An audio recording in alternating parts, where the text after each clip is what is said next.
Bonjour, cette présentation portera sur le travail de l'équipe 9.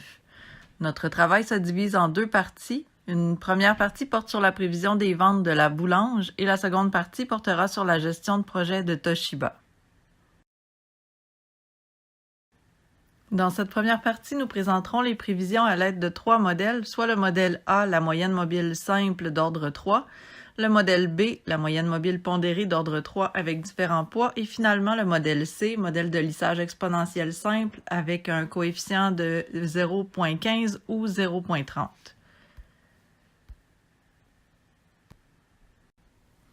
Le modèle A, soit la moyenne mobile simple d'ordre 3, nous donne une prévision des ventes pour la semaine 11 de 466,33 croissants. Pour faire les prévisions à l'aide de ce modèle, nous avons calculé la moyenne des ventes des 3 semaines précédant la prévision désirée. Donc, par exemple, pour la semaine 11, les prévisions sont simplement la moyenne des ventes des semaines 8, 9 et 10.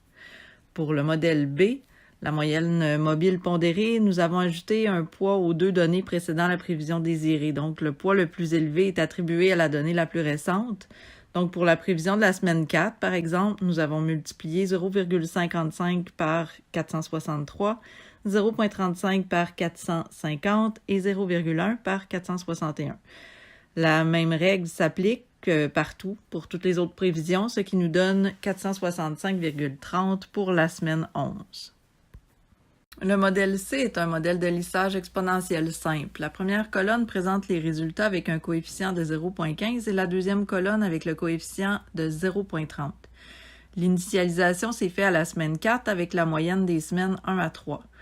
Pour trouver les prévisions de la première colonne, nous devons donc utiliser les prévisions de la semaine précédente, soit 458 plus 0,15 fois les ventes de la semaine précédente, donc 458, moins les prévisions de la semaine précédente, 458, ce qui nous donne 458 pour la semaine 5. Le même procédé a été appliqué à toutes les prévisions qui suivent et nous arrivons à 461,67 croissants avec le coefficient 0,15. On a fait la même chose avec le coefficient 0,30 et le résultat de ce modèle nous donne 463,43 pour la semaine 11. Si on compare les résultats obtenus avec la demande réelle, on peut dire que le coefficient 0,30 donne de meilleures prévisions. Les pages suivantes présenteront une analyse de chaque modèle avec la moyenne des erreurs de prévision en valeur absolue, soit le MAD, et nous permettra de choisir le meilleur modèle. Les cartes de contrôle du signal de détraquement seront un autre moyen de vérifier la qualité des modèles.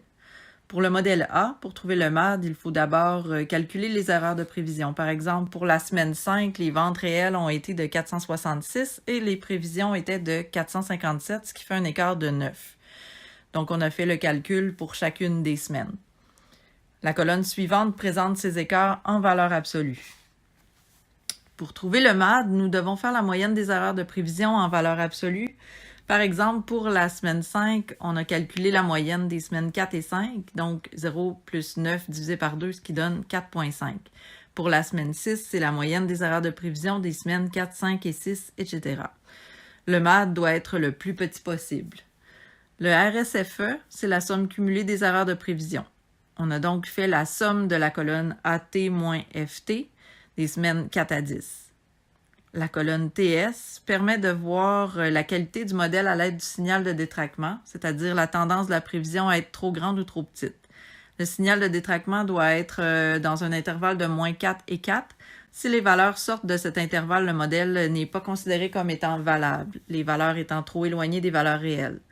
Pour calculer le signal de détraquement, on divise le RSFE par le MAD. Pour le modèle A, le MAD est de 4,71 et toutes les valeurs du signal de détraquement sont entre moins 4 et 4, donc le modèle est valable. Pour le modèle B, nous avons obtenu un MAD de 5,40 et toutes les valeurs du signal de détraquement sont entre moins 4 et 4, donc le modèle est valable également. Pour le modèle C, avec un coefficient de 0,15, le MAD est de 4,82 et le signal de détraquement sort de l'intervalle moins 4, 4, donc on rejette ce modèle. Pour le modèle C, avec un coefficient de 0,30, nous obtenons un mât de 4,85 et toutes les valeurs des prévisions sont situées entre -4 et 4 pour le signal de détraquement. Donc, ce modèle peut être retenu pour les comparaisons. Par contre, on note que le modèle A présente un mât plus petit et toutes les valeurs sont également dans l'intervalle -4 et 4. Donc, nous avons choisi de retenir ce modèle comme ayant une meilleure qualité de prévision. Toujours dans l'exemple de la boulange, pour répondre à la question 1.2, on doit d'abord se rappeler que la petite boulangerie de Beauport se procure ses croissants sous la forme congelée et que c'est un fournisseur spécialisé qui lui livre ses croissants. Le fournisseur livre ses croissants par caisse où une caisse est égale à 12 croissants. Et puis, afin d'obtenir la livraison gratuite, le propriétaire de la boulange devrait commander au moins 576 caisses, ce qui lui permettrait une économie de 15 $ par commande. Afin de voir si et quand le propriétaire de la petite boulangerie de Beauport serait en mesure d'avoir la livraison gratuite, on a travaillé à partir des ventes des semaines 1 à 10 et on a reproduit ces données sur un graphique. Ce sont les points que vous voyez en bleu. À ce graphique, on a ajouté une courbe de tendance linéaire, ce qui nous a permis d'obtenir une équation. Et cette équation va par la suite nous être utile pour calculer les prévisions des semaines suivantes. L'équation obtenue à partir des données des semaines 1 à 10 est la suivante. Y, c'est donc la prévision de la semaine et X, c'est le numéro de la semaine en question. Donc, pour les ventes, pour les prévoir, l'équation, c'est donc dire que la prévision sera égale à 0,9455 fois la semaine 11, dans le cas de la prévision suivante qui nous intéresse dans ce cas-ci, plus 456,2. Et on reproduit évidemment cette équation pour les semaines qui suivent, ce qui nous permettra de faire par la suite une analyse. Avec l'équation obtenue précédemment, on est en mesure de faire les prévisions pour les semaines. Dans ce cas-ci, on les a fait pour les semaines 11 à 130 et ça nous a permis par la suite d'ajouter ces données à notre graphique. Donc, en bleu, ce que vous voyez, ce sont les ventes pour les semaines 1 à 10 et en orange, les prévisions pour les semaines 11 à 130 avec la droite de régression linéaire qui représente notre équation avec laquelle on a calculé nos prévisions. Lorsqu'on fait l'analyse de nos données, ça nous permet de voir que le propriétaire de la boulange devrait vendre à partir de la semaine 127, 576,28 caisses de croissants et donc il pourrait bénéficier de la livraison gratuite à partir de cette semaine. Évidemment, dans ce cas-ci, ce n'est pas un horizon de temps qui est du très court terme puisque ça représente environ 2 ans et demi, mais ça nous permet d'affirmer que si les ventes et la tendance se poursuit de cette façon, c'est dans cet horizon qu'il pourra bénéficier de la livraison gratuite, donc à partir de la semaine 127 pour le cas qui nous concerne.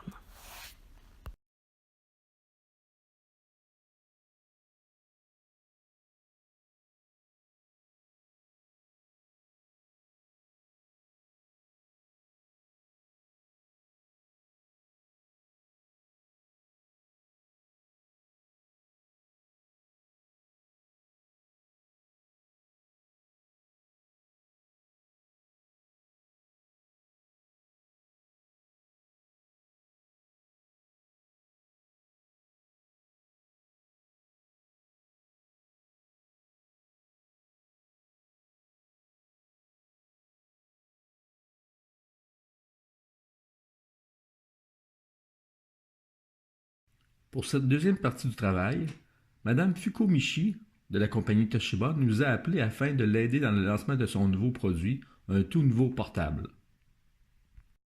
Le tableau ci-dessous représente l'ensemble des activités à réaliser pour arriver au bon fin du projet. Pour chacune des activités, on peut y voir la durée associée. Toshiba nous informe que le nouveau produit sera lancé dans 160 jours. Il s'intéresse donc à savoir si le produit sera prêt pour la campagne de lancement.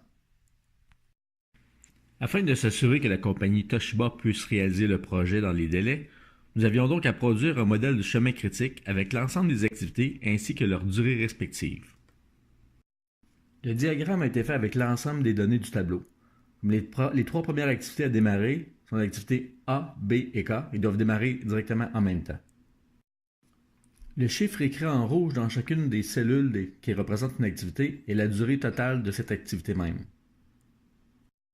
Une fois que toutes les activités ont été rattachées avec leurs prédécesseurs, nous pouvons maintenant calculer, pour chacune de ces activités, le moment le plus tôt qu'elles pourraient démarrer, ainsi que le moment le plus tôt qu'elles pourraient se terminer. Dans le graphique, pour chaque activité, le moment le plus tôt que l'activité peut démarrer est situé dans le coin en haut à gauche, tandis que le moment qu'elle peut se terminer le plus tôt est situé dans le coin en haut à droite. Prenons par exemple l'activité A. Elle débute au temps 0 et la durée est de 18. Donc la valeur de Early Finish est 18, c'est la valeur qu'on a inscrite en haut à droite. L'activité suivante tout de suite après celle de A est C.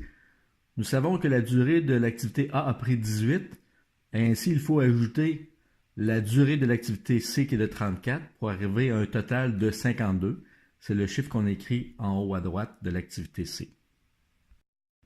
Pour le calcul de l'activité D, qui vient tout de suite après l'activité B, nous savions que la durée de l'activité B était de 42. Nous avons ajouté 8 qui est la durée de l'activité D pour arriver à un total de 50. Pour le calcul de l'activité H, nous avions à prendre la durée la plus longue entre les activités de C et D, les valeurs sortantes, soit 52 et 50. Nous avons donc pris 52 que nous avons ajouté 47 pour arriver à un total de 99, qui est la durée la plus tôt que l'activité H peut se terminer. Donc pour chacune de ces activités du graphique, nous avions donc fait ces calculs-là afin de calculer l'ensemble des ES et des EF, soit les Early Start et Early Finish pour l'ensemble du tableau.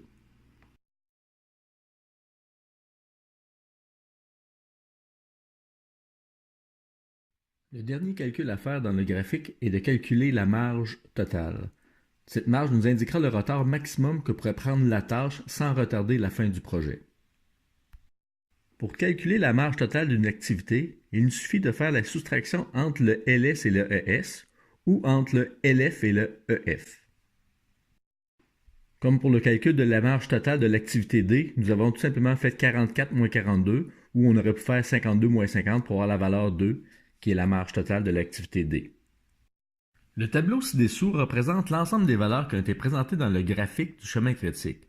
Ce tableau nous sera nécessaire pour la suite de notre analyse. Afin de savoir si le nouveau produit sera prêt au moment du lancement de la campagne, il est nécessaire d'identifier tous les chemins critiques du projet en cours. En gestion de projet, un chemin critique est la séquence des activités du projet qui s'additionnent pour former la plus longue durée globale.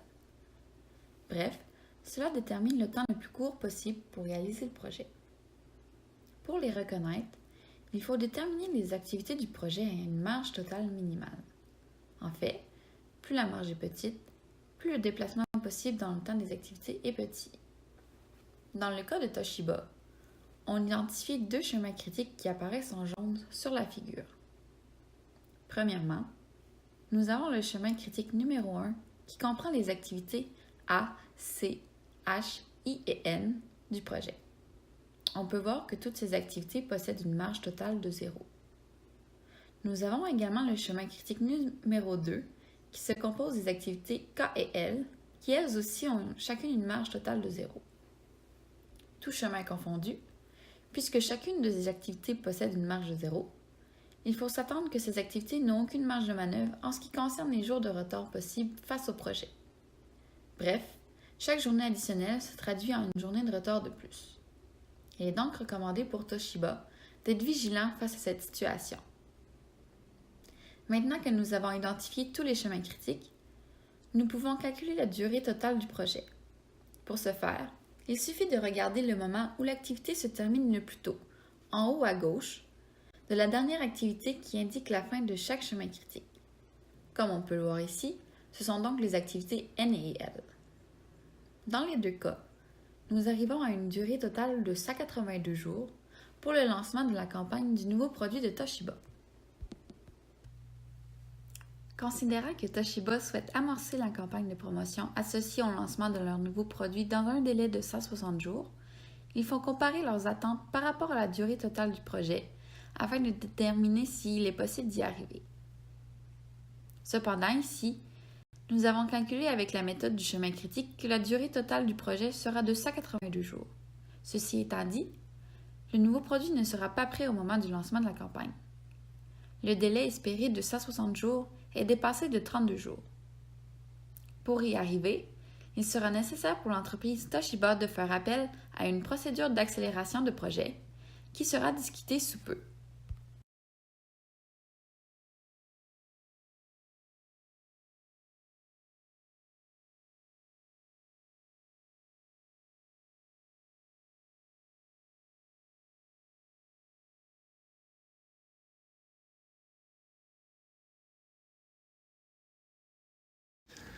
Donc, en conclusion, la partie A nous a permis de constater qu'il existe plusieurs modèles de prévision.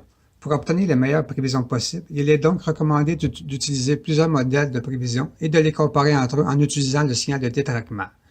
Ce signal de détraquement permet de vérifier la qualité et la fiabilité de chacun des modèles de prévision en choisissant le modèle avec les écarts les plus faibles, c'est-à-dire les valeurs plus près de zéro.